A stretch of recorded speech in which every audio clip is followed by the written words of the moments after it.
ময়লা করা, থুতু ফেলা আর রাস্তায় পেচ্ছাপ করা, তার জন্য আমরা ফাইন লাগাচ্ছি 100 টাকা মিনিমাম, 500 টাকা অবধি ফাইন। এই বাস স্টপ গুলো যেন ঝকঝকে তকতকে থাকে। আমি বাস স্ট্যান্ড তো আর ঘুমানোর জন্য নয়, বাস স্ট্যান্ড তো আমাদের জন্য যারা বাসে ওয়েল করে।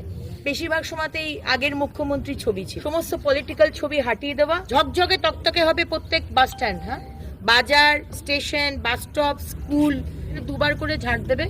এরকম করে পার্কিংওয়ালা থাকবে, বোর্ড থাকবে, কত ঘন্টায় কোন গাড়ির কত সেটা দেখেই পার্কিং করবেন। আমাদের রেভিনিউ দরকার, পার্কিং ফি যেন দপ্তরে আসে। কমিউনিটি হল এগুলো আগের কাউন্সিলররা নিজের মতো করে ব্যবহার করেছে, ভাড়া দিয়েছে, সেই টাকাগুলো নিজের পকেটে গুঁজেছে। এসব চলবে না, কোনো জিনিস অফলাইন হবে না। না করেন আমি আপনাদেরকে শোকজ করে সাসপেন্ড করব, এটা জেনে রাখুন। টোটোর একটা আলাদা স্ট্যান্ডের বিষয় দেখে নিন, যেখানে খুশি টোটো দাঁড়াবে না। আমরা একসাথে মিলে শহরটাকে সুন্দর করি, বাংলাকে সুন্দর করি। আমি SMS ব্লাস্ট করে এইগুলো আমরা চালু করছি। 1 তারিখ থেকে সতর্ক হয়ে যান।